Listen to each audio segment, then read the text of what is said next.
Hey Ryan, it's Dusty over here at German Auto. Just want to go over your car real quick. I know you had some questions on it. Just want to show you first off, engine oil leak.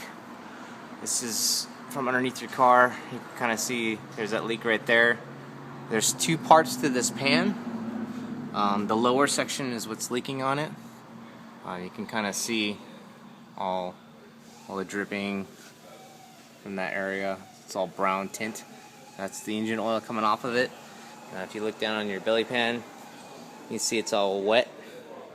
That's from the actual oil dripping down on there and collecting with dirt. And it's been doing it for some time. So you're not going to see a huge mess on the ground because the majority of that's being caught in the belly pan. The suspension, if you look right here, this is where all the links for the lower control arms kind of come together. If you see this boot right here, it's kind of hard holding a light. But this boot right here is ripped open, and so this is like a ball joint area. If dirt and everything gets in there, it loosens up the joint and causes the wheel to sit at different positions because it's not holding true. It's got like a metal ball that sits inside like a rubber end cap, and as that wears out from just being moved over and over again, plus you get dirt and grime in there, and it's like a grit, so it just wears that inner joint out. So that's that. And if you look here, this is what they call a torsion strut or a tension strut on the Mercedes. Per Mercedes-Benz, when you replace one, you have to do both, so that way everything sits equally on the suspension. If you look at the lower control arm, flashlight's too shiny and it's blurry, I apologize. But if this thing could focus in there, you'll see a lot of stress cracks from that bushing, just tearing. This happens over time, especially with the mileage you have. It's pretty normal. When the bushing sits on the ground with the weight loaded on it, it tends to push out further, so it'll throw your alignment off because this thing is weak and it sags.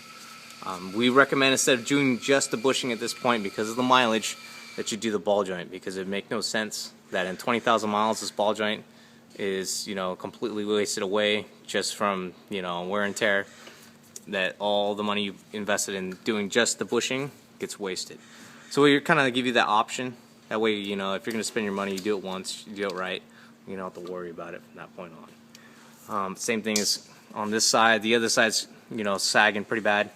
The ball joint on this side is okay on the actual tension strut. It does have a little bit of play in it. We don't like to see any play because it does change the numbers on the alignment. But like I said, that Mercedes wants you to replace these things in pairs just to make sure that your alignment stays true.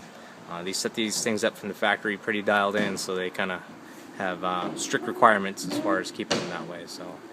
That's about it, Ryan. You know about the lateral acceleration sensor. I think we got approval from you to do that. And the steering angle sensor, we don't know yet. Sometimes those codes can be in there from disconnecting the battery. So we'll check it after we get everything together and normalize and see where we're at. But hopefully this helps you understand what's going on with the other things. And then just noticed it this morning. We're starting to get a small tranny leak. So something to keep an eye on as far as the leaks in the car. It looks like it might be coming from the selector shaft, from the shift linkage that goes into the tranny. There's a little seal that goes there. It might be leaking from there. We should keep an eye on that and see what's going on. But let us know what you want to do with the rest of the stuff, and I hope this helps. Thanks, Ryan.